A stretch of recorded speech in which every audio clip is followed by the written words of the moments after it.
Hello everyone and welcome back to SAFC Fan TV and another edition of Thursday Night Live. Joining myself tonight on the panel, as always, we have Jack Shields. Jack, how are you doing? I'm doing well. How are you, mate? I'm doing well as well, Jack. Thank you for asking. We're also joined by Terry, the man with steak. Terry, let me guess. You've been to work, you've been for a run, you've done some work in the house, and now you're sat on the street. No! I've been lazy. I've been off work all week on holiday. So I've had a nice lamb dinner today, so I've been for a little tiny run. It's been an awful day, wet, windy, typical northeast weather, so I'll probably go for a longer run tomorrow. Oh, change it a bit. And we're also joined by a special guest tonight, friend of the show, Emma Hanson's joined us. Emma, how are you doing? I'm not too bad. How are you, lads? He's all right? We're all good. Just very quickly as well, as always, we are live. So if you would like to get yourselves into the live chat, feel free to leave as many comments as you can, and we'll read a few as the show goes on. Already in there, hello to David Walker, Peter Salkfield, John Forbes, Harry Lamb, and Brian Gartner, all in there. Lads, I'm going to kick us off with a bit of news this week. Lads. Sorry, lads and Emma. I get used to saying that. Apologies, Emma. I'll answer that out, Jack. Doesn't bother me. Go on, man. My apologies. Lads and Emma, the award ceremony was held earlier this week by the club, in which Ross Stewart won Player of the Season, Dan Neil won Young Player of the Season, and Elliot Embleton won Goal of the Season for his goal at home at Wickham earlier in the season, cutting in from the right wing, curled up with his left foot into the far top corner. I'd just like to get everyone's thoughts on that, really, to be honest. I mean, just firstly, starting off those three award winners, do we think they were all fair? Stewart, Neil and Embleton, respectively. Jack, I'll start with you. Yeah, I don't think anyone can have any complaints about that, really. Ross Stewart's been the standout player throughout the whole season. You only look at his goals, but it's more than that. It's not just the fact he's our regular goal scorer, it's the contribution he makes to the team. He's 8 or 9 out of 10 every single week, regardless of whether a home or away, regardless of who the opposition is. He helps out in defence with corners. He grafts his knackers off. He runs constantly. He's been a pivotal player. I mean, we'll be nowhere near the playoffs, will be, let's be honest. If we didn't have Ross Stewart, we'd probably be languishing in mid-table somewhere. So, no complaints about that one. Dan Neil, again, he's had a really good season. He's broken through this season. He was on the fringes of it last year, wasn't he? And played little bits, but he's been a much more influential player this season in terms of his goals, his assists. He's passing. He's been probably arguably our most consistent midfielder across the whole season. And I can't remember Embleton's goal, but I'm guessing if it won goal of the season, it was a corker. So yeah, I think the only thing is maybe I've seen a few comments, saw a few people saying that maybe should have waited a little bit longer because someone has a really good playoff. If we get the playoffs and someone scores a hat trick in the playoff final, you know what I mean. But I think overall you've got to judge it on the full season. But maybe it would have looked even better if Ross Stewart or someone had shone at Wembley, hopefully, in the playoff final if we get there. Yeah, I was going to get onto that just after, really, because I was saying there was a lot of criticism. People saying, with, I think, 6 games left now, and, of course, hopefully another 3 in the playoffs as well, it's a bit unfair to start dishing out. I think, for me, especially goal of the season, I mean, an amazing goal could happen in a second. I think it would be a big ask, I think, for anyone outdo Stewart, I think, in the last few games. But Young Player of the Season, I think, is one that's in contention as well. Terry, before I go to you, just quickly going back to the live chat, hello to Andrew Bonus, Anthony Perth, Rufus of Badgers, Tam Last Palmer Smackham, Ben Hanson, Emma's husband, and DJ Sizzler Watson, all on the live chat as well. And just very quickly as well, 94 people watching, 17 likes. If you haven't already, please do give us a like. Just hit that thumbs up icon. And a reminder, it's free to subscribe to the channel as well if you haven't done so already. Terry, Stewart, Neil and Embleton winning those awards respectively, then what's your thoughts? I'll second exactly what Jack says, but it should be called Player of the Season so far, shouldn't it? Really, like we said, it's a bit strange. Obviously, it comes down to timing and when obviously people are available to do these presentation awards and that. But for me, it should have been after the season finished, regardless whether it was in the playoffs or not. It should be the last game of the season, fit in the week after. It doesn't. It's not. I wouldn't have thought it was that difficult to hand out a few awards the week after, but. Like I say, but yeah, Stewart's been great this season, the most consistent player we've had in the team this season by far. exactly what Jack said, and also Dan Neil. Is there many other youngsters coming through we could give it to? Probably not. Going to be quiet over the last few games, but that's due to Alex Neil putting them on the bench, giving a bit of a freshen up, ready for the run-in. But yeah, they both deserve it. Embleton's goal was a cracker. There hasn't been many screamers from, I wouldn't have thought. Maybe Pritchard, a couple of free kicks I thought were quite good as well. Well placed in the corners, held by the keeper, way off his positional sense, I would have thought. But yeah, I think they deserved it, so I can't really argue with that, to be honest. I think Broadhead's away at Cambridge was probably the one for me that I think was a little bit more impressive. Cut in from the right-hand side, hitting on his left foot about 20 to 25 yards out straight at the top corner. I think what made it more impressive for me was the fact that it was on his weak foot. Beat a couple of men before he did it as well. I mean, I'm not going to split hairs over a goal of the season. I don't think it's anything too important, but I try to throw it out there as well. I feel like with the younger players, there's a few. You could name Callum Doyle, another one, Dennis Serkin. You could also maybe argue he's got a shout for it, but I feel like they've all had a pretty similar season where at the beginning they all looked so good and so brilliant. We thought we'd got some real gems in our hands. I think as the seasons went on, that they've got progressively worse. A lot of them, I think, have shown that in games they're quite mistake-prone and as well can get bullied a little bit. But I think that comes with just their age and their experience, and with time that'll slowly fade. I just felt like they've all had a really similar season. I feel like if I had a manager, I think if Johnson had kind of rested and rotated them a little bit more, brought them out when they weren't playing as well, especially Callum Doyle, I think we would have avoided this, and I think we would have probably said for the most part of the season we all performed pretty well. David Walker on the live chat saying it was a no-brainer with Stewart. Ben Hansen on the chat just saying, just call her thing politer than I usually do, apparently. Emma, what are your thoughts on those awards that are being dished out then? What do you make of it? Well, you can't really argue, to be fair. The only one maybe is a bit on the fence is with the one with Stewart. I would have possibly had Pritchard there as a contender, because obviously when Pritchard's there, he's on top form when he actually shows up for the game. So could Pritchard maybe have gotten it? But as for Dan Neil, yeah, to me that's a no-brainer. You cannot bypass that one. But the goal as well is what the lads have said.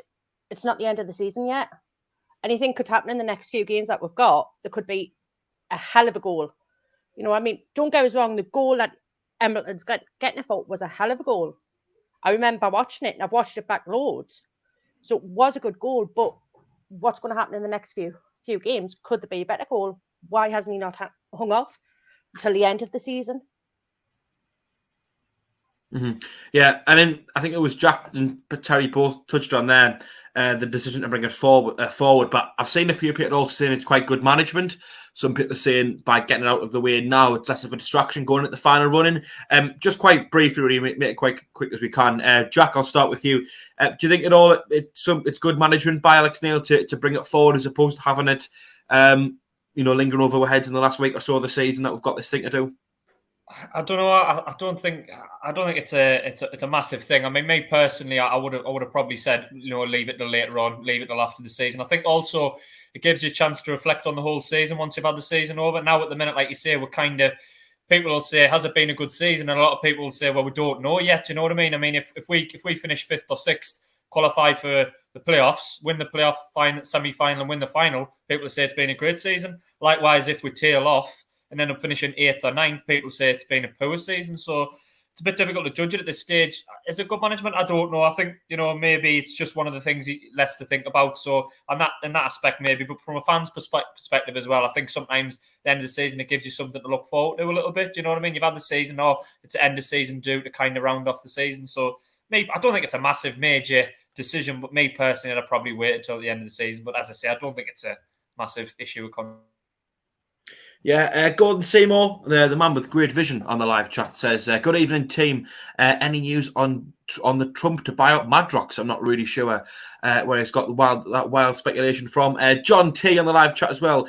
Jimmy Two Shoes, that's a brilliant name, has put a question in the live chat saying, is the chances of getting Broadhead on a permanent if Everton stay up or go down? That's a good question. Actually, we might get that one later on towards the end of the show. I think we're thinking about talking about a few of the contract situations and players on loan and things like that. Anthony Perth as well saying, would it not be an idea to do the awards after the last game of the season, allowing opportunities for the supporters to be more involved? I think that kind of echoes what Jack was saying there, really. Emma, I'll go to you then. Is it at all good management to kind of just get it out the way and done with now and focus on the football a bit more? It could be classed as good management. It couldn't, because it could give the players that have won that boost and think, yeah, great, I'm going to keep playing like this because I've won that award. I'm going to show why I've won that award. But then at the same time, it could be bad for the other players because I think, well, what's the point? They've looked at us, they've judged us now, sort of thing. And it knock them back and I say, I can't be bothered. I'm not going to play as well. So I'm kind of on the fence with it. It can be good, but then it can also be a bad thing. You get what I mean? It's probably not as big of a deal as maybe we're making out to be. Quickly going back to the live chat, Aaron Graham, Sunderland Vlogs is on there saying, I think if we win this Saturday, we will win the playoffs. David Miller on the live chat as well saying, Pritchard is great, but he's been injured too often. I think that's probably why I would have Stewart just ahead of him. You know, he's missed a league game all season, really. Tony Lee is on the live chat as well, friend of the show. And Maximilian von Finchelstein becoming a bit of a regular in the live chat. Brilliant name, always hard to pronounce. It says, question, has Neil and Doyle had enough rest? Surely, yes. Not impressed with Evans, the guy is born to watch. Which I would agree with. Yes, I think by now they probably have had enough rest to come back in the side. Terry, thoughts on Alex Neil bringing it forward then? At all a good decision, or? Bit pointless, really, isn't it? I mean, to be honest, do the players even are they even that excited about winning this award? Are they bothered about winning this award in the whole scheme of things? Would you rather not win the playoffs, get promoted to the next level, be like, say, just get the playoffs? You know, I don't think would they actually be interested or bothered about winning this award at this moment in time. I don't think they would be. Maybe if they get promoted at the end of the season, then they get the awards. For me, I don't get it. Bringing it forward, getting out the way doesn't make any sense to me at all. I'm sorry, but I think it's like, to be honest, I mean, is it a bit of a Mickey Mouse thing? I don't know. Yeah, I think it may be a little bit of a PR stunt as well. Probably not as big of a deal as maybe it makes out to be. I mean, you can even kind of see the players' expressions. I don't think any of them looked like, and particularly enthused by any awards they've won. And I mean, if you win Player of the Season for a side that ultimately feel that's objective in that season, I don't think that's really an achievement you want to remember. Is it more of a distraction running into a big game at the weekend? Why do we have this now? That's what people were saying, was that he's getting a distraction out of the way and done with now before we kind of go into the absolutely crucial, every single point matters kind of running. Well, this weekend's a big crucial game. We lose this weekend, it could be 4 points adrift, 5 games to go. This game matters the most. This game matters the most this weekend. I think this game's the most important one from that in the season. I do agree with you. Go on, Jack. I was just going to say that there's some fans will take the attitude whereby if Sunderland don't get promoted this season, there shouldn't be an award ceremony. You know what I mean? It's like you're kind of celebrating underachievement, and I get that it's kind of celebrating the individual's achievement, which I sort of understand. But there's some Sunderland fans will be watching this probably thinking, why are we having an award ceremony if we're finishing 8th in League One? Do you know what I mean? Which is ultimately where we might finish. So. And I think if that was to be the case, there's only very few individuals who come out with any real credibility. I think Stewart comes out with a great credibility. I feel like he's earned a championship move in the summer if we don't go up. I think Pritchard's proven that when fully fit in a team that he works in, I think he's got qualities above us. And there's a couple of others that maybe might deserve a little bit of credit here and there. Go on, Terry. But like I said, overall, I do agree with you. See the way the season's gone for me. We start at the top of the table. We drop a few points. We become second. We'll get back up there. We've got loads of games. We've got loads of games to play. We'll drop down to third, out the top 2. We've got a couple of games in hand. We'll get back up there. Then all of a sudden, we haven't got any games in hand. We lose a few games. Now we're in 3rd place. We'll be back in 2nd place. Now we're in 4th place. A couple of games' time, we'll be in 2nd place. Now we're in 7th place, out of the playoffs with 6 games to go. Never mind next weekend's game. This weekend's game is a must-win match. Because we'll be saying next weekend, we're 4 points in hand, but there's 4 points behind. We've still got 5 games to go. It's all bollocks. We have to win this weekend. No, I do agree with you. I do think it is the most important game we've got left this season. We're going to get on the Oxford game a little bit later on, but there's one more thing I do want to put out there before we get onto that. So Alex Neil, again, the point of topic conversation here.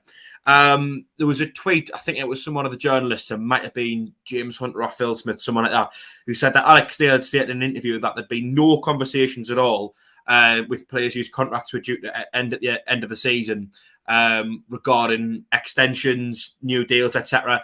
Are we running a risk by any chance by not signing a few lads up to give us a little bit more of a head start in the transfer window, or actually is it a good thing because we're saying you've got to earn that right to play for the team next season? Terry, I'll start with you.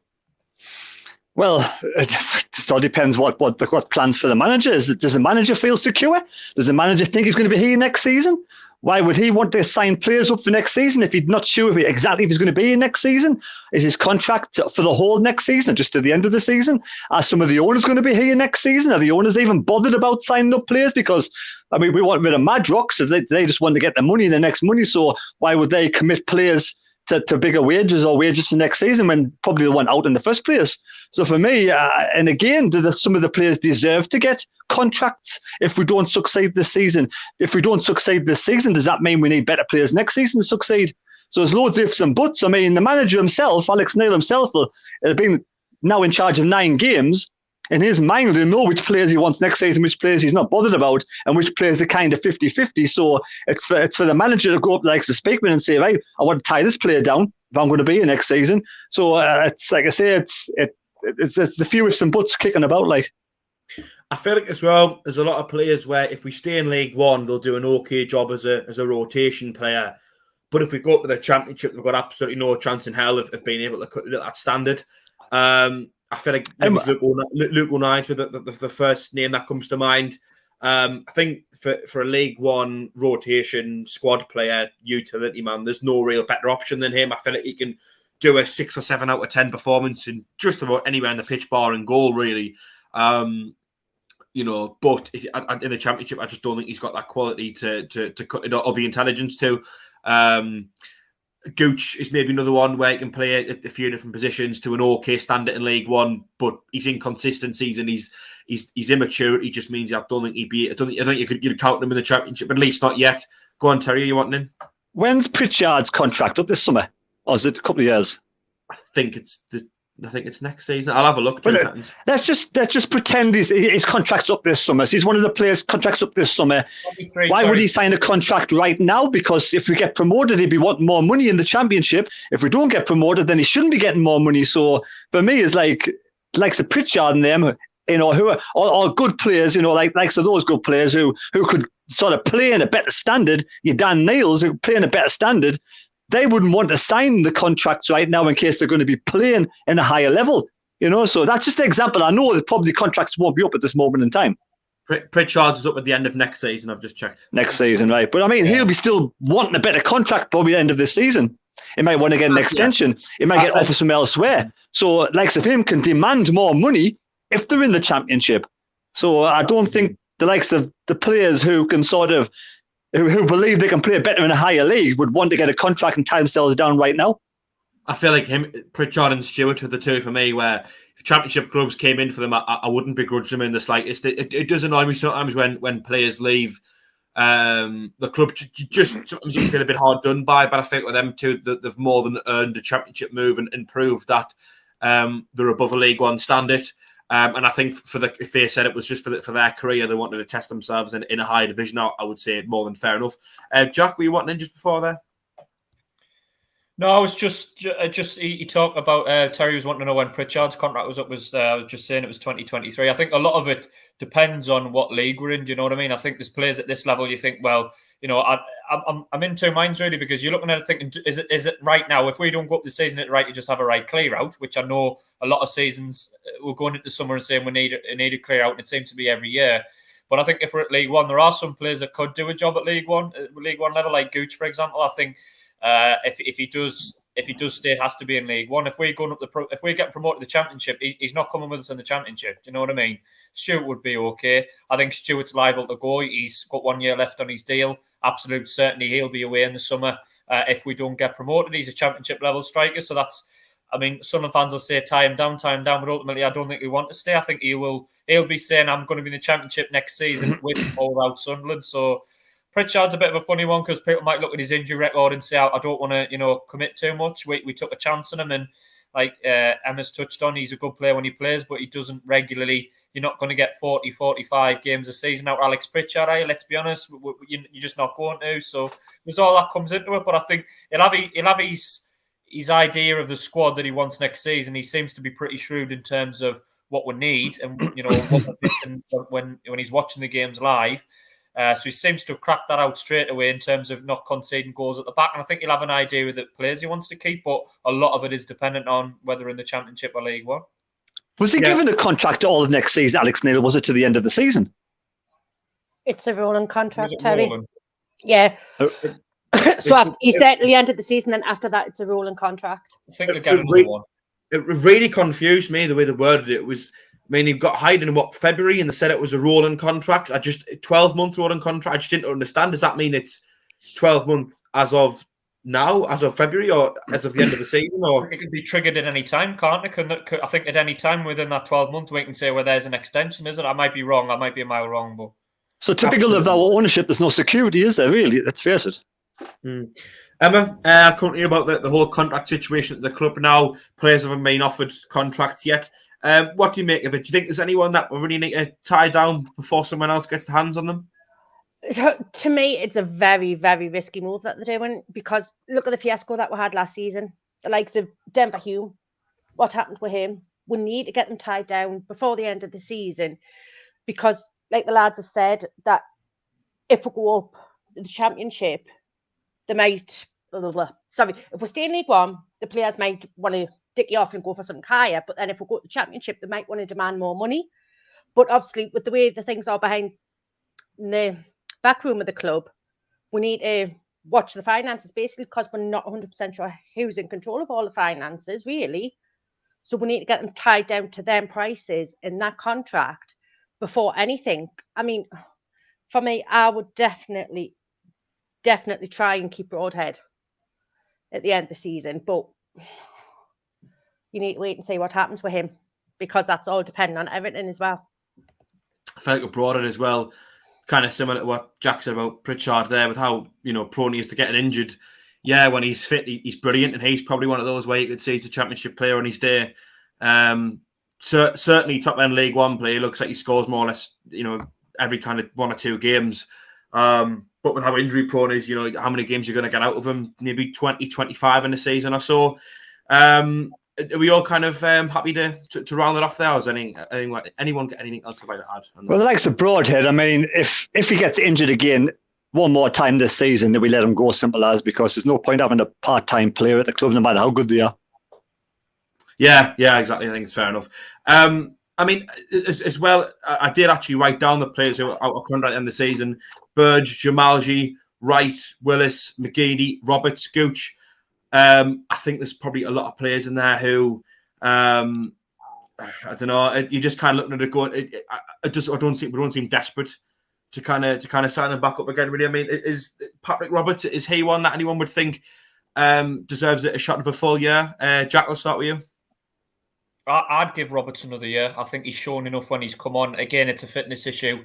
But I don't see the harm in offering him another 1 year deal. He might not take it. Do you know what I mean? If he might think, well, I'll go somewhere else. But I'd certainly offer him another 1 year deal. I think he's shown enough when he's come on in spells. Don't get me wrong. I'm not saying he's come out and had a solid 4 or 5 game spell. But I think in games he has done enough to think that there's a player there. And I still think there is a player there. I think you've got to manage him. Got to manage his fitness. Got to manage the pitches and the conditions if we're in League One next season. But I'd certainly look to give Patrick Roberts another year. Yeah, fair enough. I think be a bit of a waste to have spent half a season building his fitness and hopefully his confidence up as well, only for it to get to a point when, gets the next season and he goes to someone else. Wouldn't be the first bit of a waste this season, though, would it? Look at Jermaine Defoe, you know what I mean? So, well, exactly. Emma, is any names in there? Patrick Roberts, maybe who you think definitely get them involved? Aye, 100%. Roberts is 100 times better than Gooch. Gooch needs to go, as far as I'm concerned. So sign Roberts, make Roberts stay, as far as I'm concerned, because he's better than Gooch. I've got nothing else to say on it, to be honest. He's better than Gooch. That's all that matters to me.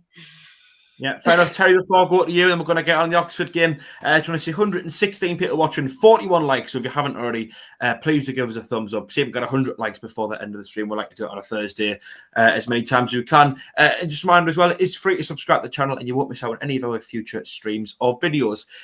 Terry, yourself then, is that out of those players who are up at the end of the season, is there no one that, screams to you, sign them up? Again, Patrick Roberts is the same as for me as Laxer Broadhead. If he comes down with another injury between now and the end of the season, and again, do you want to risk having an injury-prone player next season, regardless how skillful and good he looks and seems to be?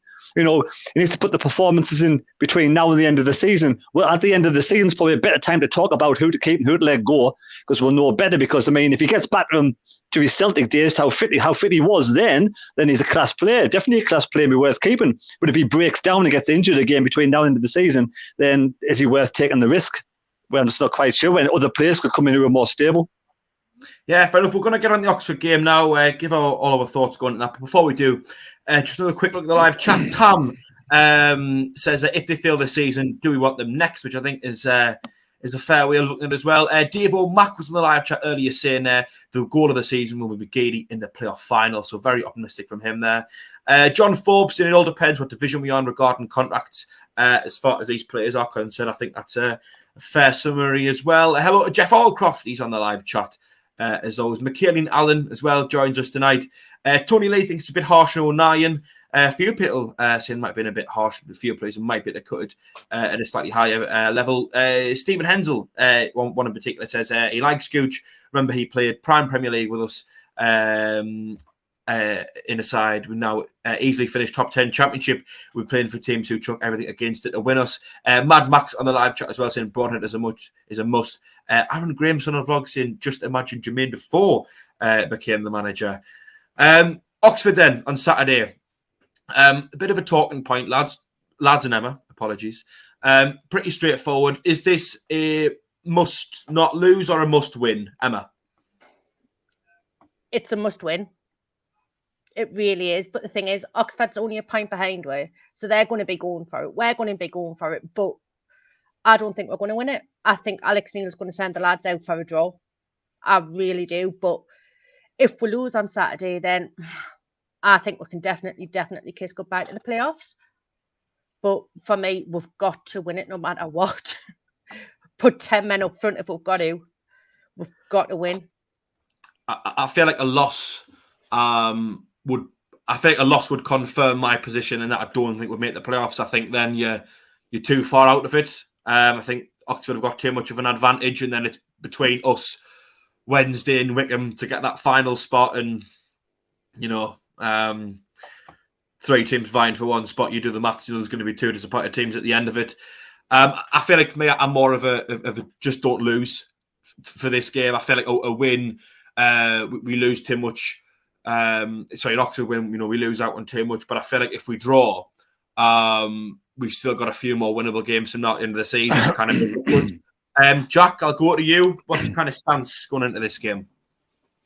A bit of a funny one, because obviously I'm not saying we should be going there for a draw, but I don't think a draw would be a terrible result. I know fans watching are going to say we should be going to win every game in League One, and obviously I think that. But if worst comes to worst, we played our hearts out and got a 0-0 or 1-1, similar that we got against Lincoln and Charlton a few weeks ago away from home. I don't think that's the end of the world. What I do think would be pretty much disastrous is obviously if we lose the game, because then it's like a 6-point swing in Oxford's favour. I think as we're sitting now, we're actually just outside. Wickham are 2 points ahead of us, but they have actually played a game more. So, it's tough because you're looking at the run-ins and everyone seems to be playing each other. Plymouth seem to have a horrible run-in. They play us. Our run-in's not great. We've got three of the teams around us. I think Wickham have got a tough run-in. So we're all playing each other, and I think it comes down to the teams that can get points against each other. I think every other team's pretty much going to win the other games, and it's almost like a mini league, isn't it? So to answer your question, I think we're out of it if we lose, but I don't think it's must win. I think a draw isn't the end of the world. If we did get a draw, we're still alive, but obviously target to win as much as you can. Given as well how attacking Oxford are, I mean, correct us if I'm wrong, but I think the highest goal scorers in the league so far this season. I might be wrong. I'll go and double check. But Jack, I mean, I'll stay with you. Do you think it's right now to maybe go for a little bit more of a defensive kind of style than maybe we would prefer, because that's just what we're going to have to do against a team that's so good, or are we going to have to go and attack them, and because we can't invite pressure? Well, I don't think you're going to get a game that you got against Gillingham the other day where Gillingham literally parked the bus, grinded a result out to try and get a 0-0 draw or a draw. I don't think you're going to get that. I think Oxford style, as you've touched on, you're right, they have scored the most goals in the league. They are attacking, they will come at us, which that might suit Sunderland a little bit better. Do you know what I mean? We do tend to, when teams frustrate us and grind us down, we hate it. You know, fans get wound up in the stadium. We hate the time wasting. Whereas when teams actually want to play football, we seem to enjoy the game a bit more, and I think under a Lee Johnson team, I'd have been a bit more worried going into this game, because I thought, we seem to be conceding goals for fun. We've been battered 4 or 5 times this season, and I wouldn't be confident. Whereas with Alex Neil, people are saying we're boring to watch, but he has tightened us up at the back, so I am a bit more confident going into this game that I think we can. I'm not saying play defensively, but I'm saying, you know what I mean, you're not as worried as Sunderland teams. You know, under Lee Johnson, teams come forward and look like we're going to score 2, 3, 4 against us, whereas now will look like we can defend a bit better, so I'm a bit more confident going into this game. Yeah. Terry, yourself, is it a must win or is it must not lose? And how do we kind of approach the game? Have we got to be a bit more conservative against a really attacking Oxford team? I didn't care much for all this must not lose crap. I mean, I think, or and settle for draws. 5 games, 6 games to go. You know, let's not leave it a chance. Let's just win the game of football. Simple as, you know, if you leave it a chance and we get a draw, let's pretend we get a draw. Wycombe win, Sheffield Wednesday win, as long as they don't play each other, of course. Then the 5 points clear. 4 points clear. And we look at now, it's not in our hands anymore. So we have to, you know, make sure that we don't, you know, we don't want to go out there all gung-ho and say, like, you know, go for like try and win 4-5-0, because this game at the weekend won't be like the other games. And we'll find out how good our defence actually is. Whether our defence is just being good against rubbish sides, we'll find out this weekend against a good side away from home like Oxford, how good the defence actually is, because, like I say, they have to win. Oxford have to win this weekend. They'll be going for the 3 points, simple as, which will be a complete turnaround spin on the game at the weekend, where our players like Clark and Roberts will have more freedom of breaking down the wings. We'll have more opportunity on the counter-attack, which I think will suit us better. So for me, we've got to try and win this game. There'll be no point going for a point. That's a defeatist. We have to go there for a win, simple as. Keep it in our own hands, make sure we win the games of football, and we'll guarantee the playoffs, simple as. Fair enough. Robert Chatlow on the live chat says we should be able to beat a team that got beat off Morecambe. Now, what I want to throw out to the panel tonight, Robert Chatlow makes a fair point, obviously, there as well, but I think what also needs to be considered is that just because a team got beat off a side that's battling relegation, that doesn't necessarily mean they're poor. I mean, look at us, we got beat off Cheltenham 2-1, and, you know, we're no stranger to getting beat off a team near the bottom in League One. Terry, I'll go back to you on this one. Does Oxford's defeat against Morecambe in midweek have any real bearing for you on the game on Saturday? Do you think their heads are going to be down at all? Does it swing in our advantage?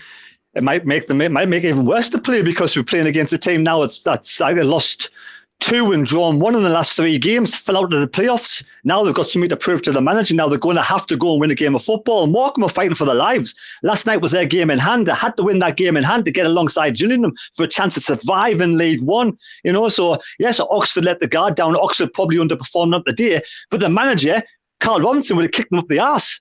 So they'll be up for this game at the weekend. Make no bones about it. They'll be up for this game at the weekend. But we've got to make sure we can counteract that and play our game and come away with the 3 points. Fair enough. Emma, I'll go to you on this then. Oxford getting beat in midweek to a side that's lower down on the table. Does that give us a bit more confidence going into this, then, that we can go and get a result off them? It doesn't matter. It's in our hands, really. I mean, look, when we played Doncaster, it doesn't matter where anybody sits in the table, anybody can beat them.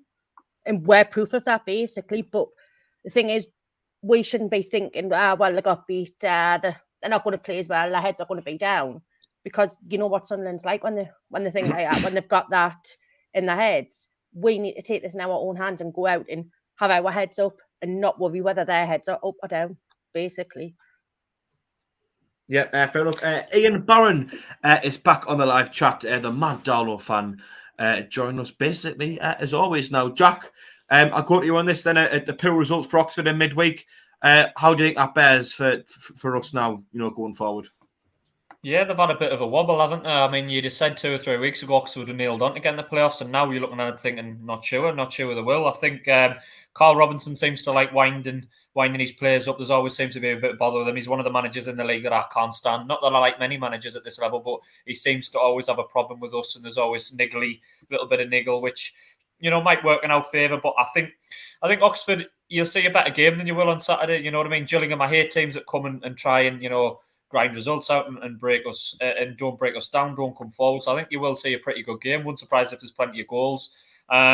So I don't know. I think it's just going to be wait and see how it goes. I really do think though that Oxford might be like Terry say, a bit of a wounded beast. They might look at this as the big game. Go hard or go home. It's Sunderland at home. We have to win this tight mentality, which who knows how that'll go. It might work in our favour. Team going all at us and getting in behind and catching us. I don't know, but I think you'll certainly see a better game and probably some goals as well. I think there'll be some goals on Saturday. Yeah, I do. It could be quite a high scoring affair. Terry, I know you want in, but before you do, Mad Max in the live chat saying playing a team fighting for survival is sometimes harder than playing for a team at the top, which I do agree with. I think sometimes the teams coming back, they're playing for their lives, just sat frustrating you on the edge of their own box, and you kind of break through them. I think that's a fair point. But go on, Terry. Yeah, never mind rewarding players for player of the month and goal of the season and all this malarkey this time of the season. If the players and the manager want promotion, they have to win this weekend. They have to show the fans and show Sunderland what they've got. They have to go and win this weekend. Simple as. If they really want promotion this weekend, they've got to do the business on the field. Yeah. I mean, what I want to get onto as well is just kind of what our thoughts were how we line up. There's been a lot of criticism, I think, from Alex Neil's lineup in regards to having Corey Evans sat and hold midfield, and that was no different on Saturday. A lot of people criticised him, but Neil defended himself in his post-match interview. He stated that the reason he went with Evans sat just in front of Wright and Bart was just having as experienced at the back as possible. Terry, have you got the whiteboard there? May I ask? I do, and I tell you what, nothing's going to change this weekend.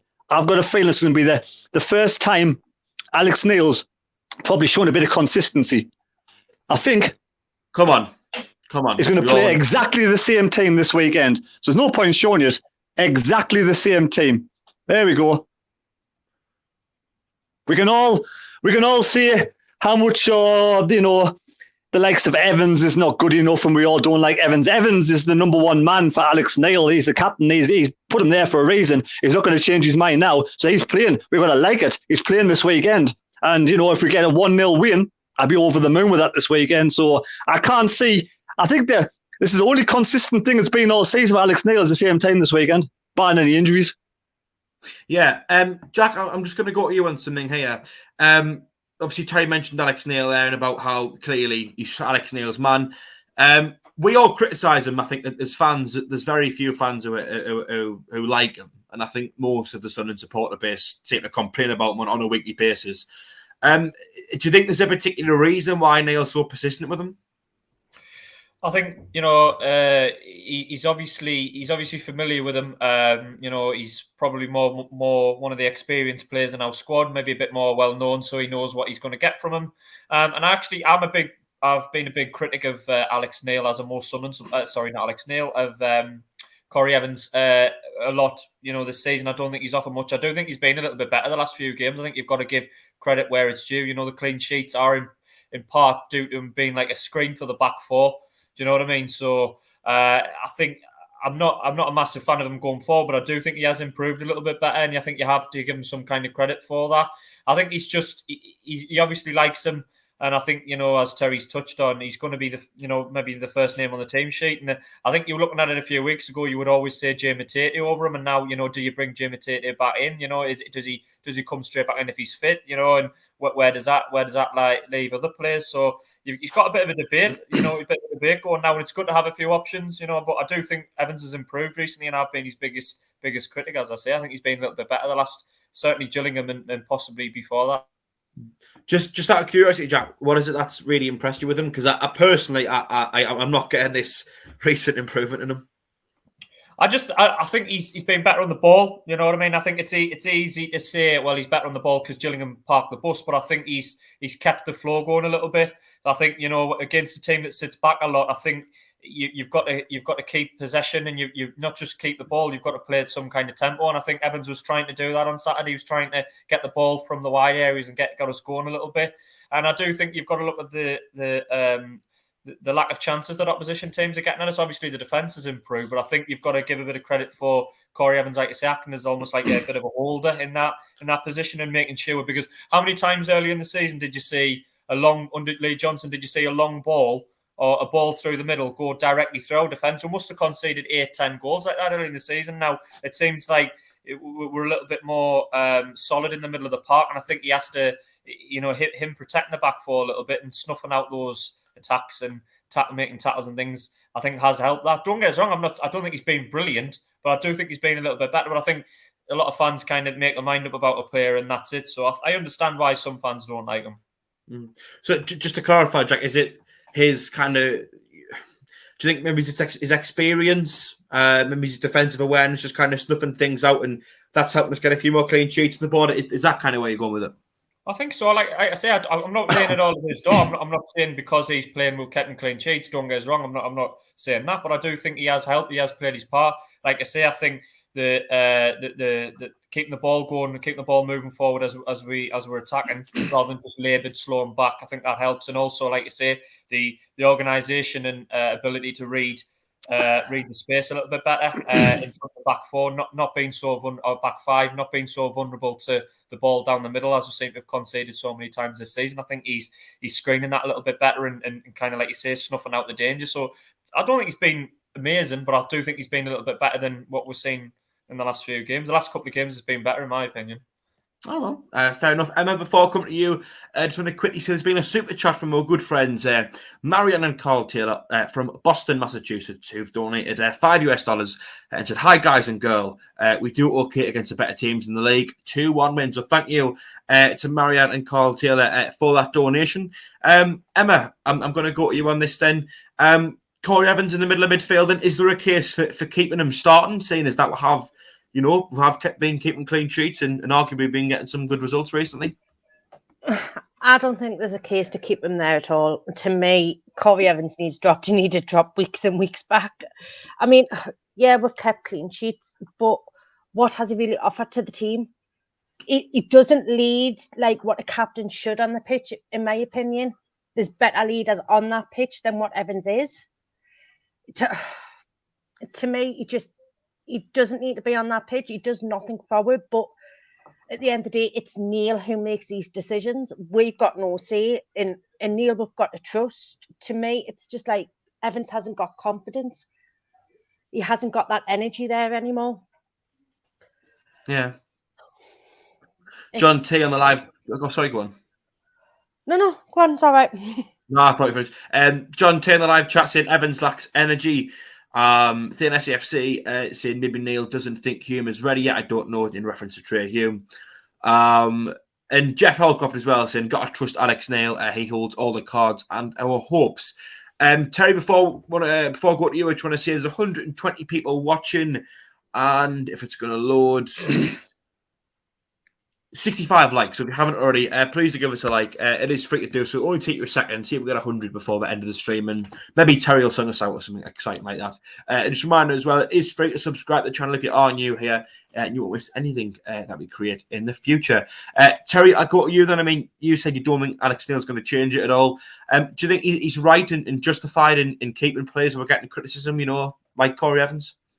Well, I've never been a big, massive fan of Corey Evans, but I may be doing a bit of injustice. I mean, he's been injured when he came to Sunderland, injured before he came to Sunderland, a couple of injuries at Sunderland. This is the first time he's actually getting a run of games together. So he's getting more consistent, he's getting better. I mean, when I was at the match on Saturday, there was a lad behind me screaming all the way through the match, right, second half anyway, for him to get taken off.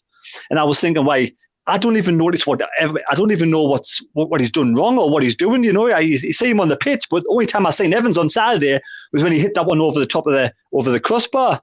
So he is more of a defensive midfielder, and that's what's helping the defence out. But we're all screaming about how bad our defence was before. If we keep a clean sheet on Saturday, we've got every opportunity to win the game of football. And the worst that could possibly happen would be a draw, which clearly is not good enough because I want to win. But Evans' experience, we've only got the likes of Bailey Wright, who could be captain. Now that Danny Bart's come back, but he's not guaranteed to be fit this weekend anyway. So Evans is probably the more sort of captain role in the centre of the park that Alex Neil likes to play somebody, because we've got a lot of young players around, haven't we? We've got likes of Clark and Roberts and, Stewart, and there's a few other youngsters there, Cirque, and so he's probably the one with the most experience being to a higher level. So Alex is relying on him and sort of keeping the clean sheet, helping out the defence. And again, against Oxford, who will be attacking, who will be a lot stronger than the teams we've been playing of late. And, Alex Neil's come in 9 games, lost 1. Is it really a bad start of his career, 4-4-1? It's not brilliant, but it's not bad either. It's like sort of 50-50. So, we've won the last game against Crewe. It was a hard watch. Gillingham, sorry, it was a hard watch, but Oxford won't be doing that. So for me, there'll be a lot more questions answered this weekend against a team that's going to be trying to break us down, going for the win rather than just defending for 100 minutes. Yeah, fair enough. Jeff on the live chat says, agreed, Emma. And Emma, you've got a few fans. John T says, very true, Emma, as well. Robbie Gibson on the chat says, Evans gets too much stick, man. He does well, but no one else sees it. Sirius on the live chat says, Evans brings nothing to the team. I want 09 as captain. And Tom has put a few statistics in there as well, saying the last game stats for Corey Evans: no clearances, no interceptions, no blocks, 1 tackle, 3 fouls, 3 fouls committed, but no fouls. I'm not exactly sure what that means, but he says, what exactly does he do? Run around a bit. That's how low our standards are. And is put in comparison there, 09s look increasingly better. Thin as well, defending Evans, saying, by the way, that chance Evans had on Saturday, he started it with the ball over the top of Broadhead, which, I mean, maybe that's a fair point. Tony Lee saying the crowd always need a scapegoat Thin, which is in response to Thin defending Evans. I think Thin's a little bit of a defender of Corey Evans, really. I mean, there's been a few lads who haven't really featured much recently. We're kind of touching on it earlier, I think, with Doyle and Neil. But Mattetti obviously has been dropped on the bench. Is now the time to bring any of these back in? I mean, I think sometimes when a player's not been playing brilliantly, they need to be taken out, but then put back in at the right time. Jack, I'll go to you. Is there anyone who you think needs to immediately come in on Saturday? Anyone you think deserves a chance back on the side?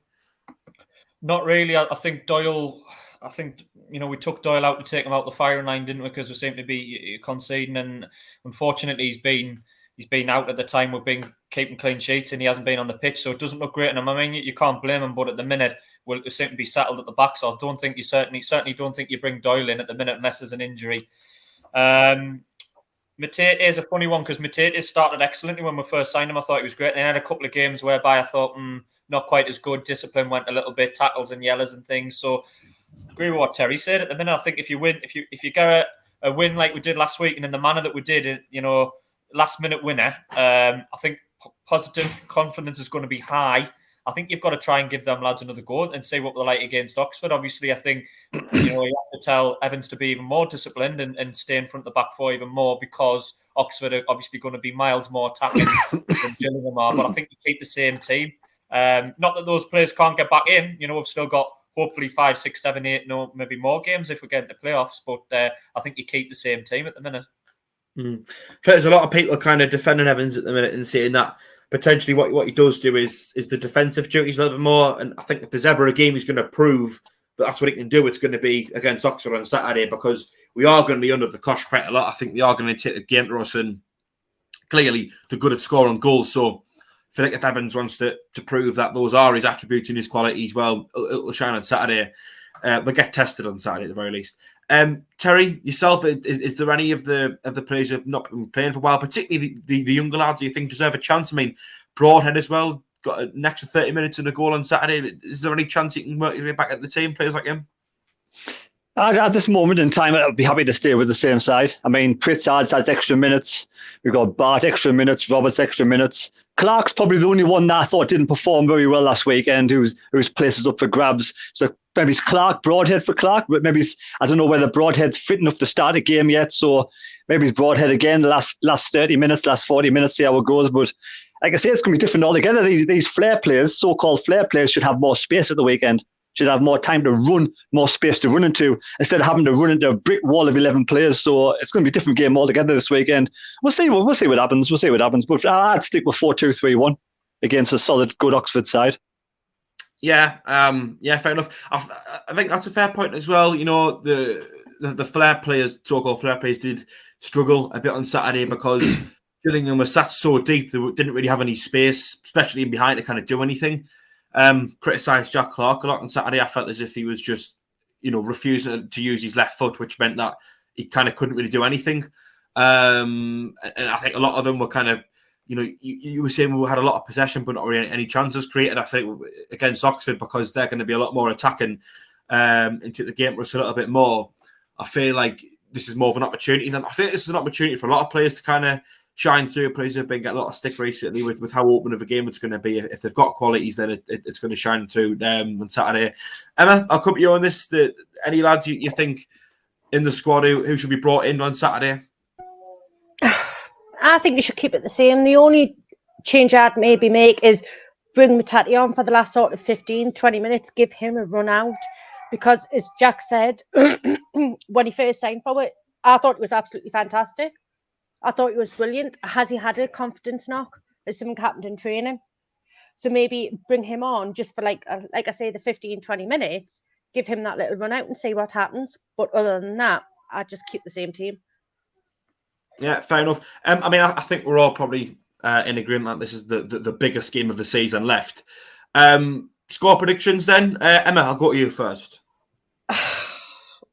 Hand on heart. I'm going to say 1-1, and it's not going to be good enough. If there was ever a result to sum up Sunderland in League One, I think it's Oxford 1, Sunderland 1, isn't it? It's got 1-1 written all over it. Terry, yourself, your score prediction? We've done quite well against Oxford over the last few seasons. I mean, the last time we lost in the league was 1994, I think it was. I know we've lost in the cup since, but history bears no meaning on Saturday whatsoever. I'm going to go for a 1-0 Sunderland win. I'm going to go for a second half goal, but we're not going to leave it that late as last weekend now, because that's too bad for the heart.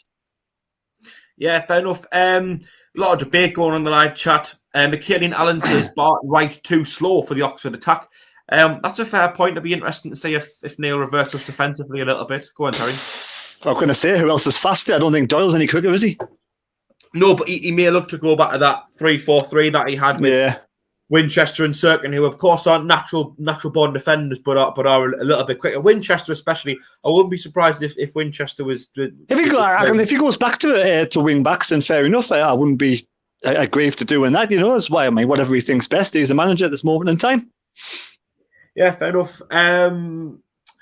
Thean on the live chat again says he's nothing special, but he does give the ball away. He does give the ball away left, right, and centre. He sits in front of the back three or four and protects him. That's his job. He's not a Pritchard on Embleton. That's not his job. Thean protecting Evans again. That's been a lot of debate on the live chat there tonight. Astronaut Kaza saying 3-4-3 is probably the most attacking form. We cannot have Stewart alone. I think Stewart does play a lot better when he's got a couple of lads just to play it off him. Jack, I'll go to you then. Score prediction. I'm going to be positive. I'm going to try and think positively. I don't know this. I'm going to give a daft one. I think it's going to be 3-2 to Sunderland. I think they're going to see loads and loads of goals. 3-2 to Sunderland. Don't know why, but I just think it'll be one of those games that guns and ding dong, and I think we'll just nick it. I'm trying to think positively. Very exciting. Just quickly going back to the live chat. Philly's on there, puts 3-1. That's a surprise. John T says 2-0 to the lads. Joseph Billingsley says 2-1 to Oxford. I'm sorry. Neil Flurry says 4-5-1 to start Pato, Winchester, Wright, Bart, Clark, Evans, Matete, 09, Roberts, and Drogba. So we're going to have an Ivorian international up front for us, apparently. Mad Max in 0-0. I'd be surprised if there was no goals in the game, but fair enough. Astronaut Kaza says 2-1 win. John Forbes going with a 2-1 win. Michael Bramley says 2-0 to us. The lads will come up trumps. Terry, your score prediction? 1-0 to Sunderland. Oh, not much. You think we're going to keep a clean sheet against Oxford? Yeah, I do. I think we'll keep a clean sheet. 1-0 to Sunderland. I think we'll be all right. I think Oxford will huff and puff, but won't be able to blow the house down. Oh, lovely little analogy there. As well, I just want to pull out as well, let's say we do win on Saturday, and I think, we're all in agreement that Saturday is one of, if not the biggest game of the season left. Do we believe then, if we get 3 points on Saturday, that we will definitely finish in the playoffs? Terry? I do, because I think that for me, it's been okay. It's been keeping clean sheets against Crewe and Gillingham and doing well against the poorer sides. But if we do well against the side who was going for the top 6 as well, then that proves to me that I think we've turned the corner a little bit. So yeah, I think we'll definitely get the playoffs if we get a victory on Saturday. Yeah, fair enough then. Jack, yourself. Let's say we do get the 3 points against Oxford on Saturday. Is that? Do you think we're definitely going up? Yeah, I think so. I think we've got a bit of momentum, haven't we? I think we've only lost 1 in 9 since Alex Neil come in. I think is it 6 unbeaten or 7 unbeaten recently. So we're starting to. If we can keep that going to the end of the season, we'll have an excellent chance. I think obviously this and Plymouth are the 2 I'm looking at. I think we might have a bit of a wobble, but yeah, I think if we win, we don't shut the door on Oxford, but they're going to be really far behind. There's going to be 4 or 5 points behind, and we'll have a game in hand on them as well. So I think they're pretty much out of it if they lose. So I think we'll give ourselves an excellent chance. But yeah, I'm confident of us getting there. I think it'll be close, but I think we'll do it. There's a few pessimistic comments in the live chat there. Malcolm Thorpe thinks we're going to win 3-0. My apologies, but Jeff Alcroft thinks a 4-1 loss. David Jones says things we're going to win 2-1. And Doug B saying as positive as I can get 1-1. I feel like with this being, in terms of games that we've got left, I think this and Plymouth are going to be the toughest. I know Peter might put Rotherham out there, but I just feel like by then Rotherham might have already confirmed their promotion or the title and might be willing to just take the foot off the gas just a little bit. I mean, of course, you don't know. That might not be the case. Go on, Terry. I know you want in. Yeah, Rotherham are only in 3rd place at the moment, remember though. So I think it's going to go all the way to the wire. Have they not got quite a few games in hand though? I think it's just the one. It's just the one in. 2 on MK Dons, I think. Haven't they? 2 is it? But I mean, I still think I think Rotherham are going through a bit of a dodgy spell. Yeah, the form has dropped off a little bit. I was thinking about getting a Rotherham fan on the show actually, just to kind of talk about, because I have realised that dropped off a little bit. But I think if we get a good result on Saturday, I feel like that has shown that we've really turned a corner. Oxford, arguably the best attacking team in the league. If you can keep a clean sheet or maybe just kind of concede 1, keep it low against them as opposed to, in what we've been previously doing this season and leaking a lot of goals. I feel like that does show a lot of positive signs, and I will really believe in us then. It's all well and good keeping a clean sheet against Gillingham when they barely even have a shot on target and they show no ambition of even getting forward. So yeah, I do feel like a win. I think a loss, and I'm always thinking that's it. But a win, and I'm always thinking, yeah, for definite we're going to finish in them, because a loss based on points alone makes it so hard to guarantee a spot. But you can't blame people for the pessimism either, because we've been awful most of the season. We're only in 7th place. It's not really a good season, is it? It's been a pretty average to poor season, to be honest. There's a lot of teams playing each other though, Jack, as well. You look at I think Plymouth, Wickham, us, Oxford. You've got basically a mini league in the next few games. You know what I mean? And whoever does well out of that's going to probably get in the playoffs. So I think. It's not. Don't get me wrong. We obviously want to win, but there's still opportunities afterwards. But if you lose on Saturday, it's pretty much do or die after that. I think yeah, which is a bit of a shame, really. Actually, then again, sometimes we do tend to perform better against the sides up against us, like Oxford and Plymouth and Rotherham.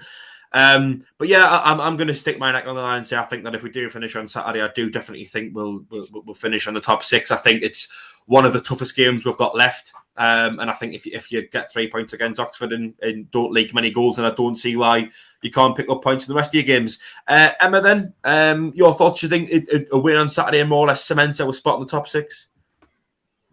I do.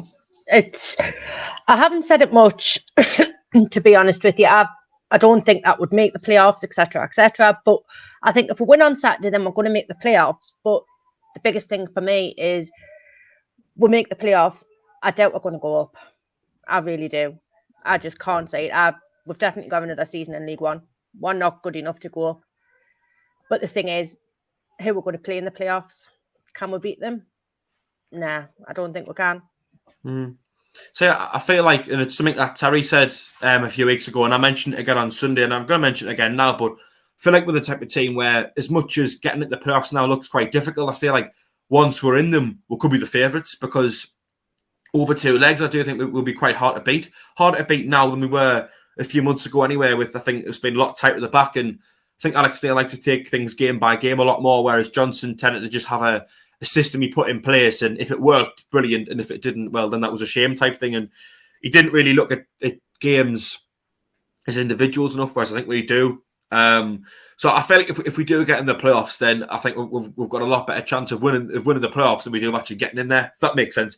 Probably a hard thing to get your head around. But we are out of time. We are finished. Jack, would you like to say good night, everyone? I'll see you later, lads and lasses. There we go. His classic little line he always delivers. Terry, have you got any words for our wonderful viewers on this wonderful Thursday evening? Yes, let's hope we're all happy on Saturday afternoon. See you later. There we go. Short and sweet. And Emma as well, would you like to say good evening, everyone? Good evening, everybody. Hope you have a good weekend. And just for you, Jack, #Miscal. There we go. She said it. Yes, thank you to everyone for tuning in. If you haven't already, please do give us a like and subscribe to the channel. We will be back for the Sunday bunch at 7 p.m. on Sunday, where we are hopefully going to be talking about 3 points on Saturday. A nice win away in Oxford. But for myself, Jack Dodds, from the Mad Mistake, from Jack Shields, and from our special guest, Emma Hansen. Thank you. Take care, and we'll see you later. Bye-bye.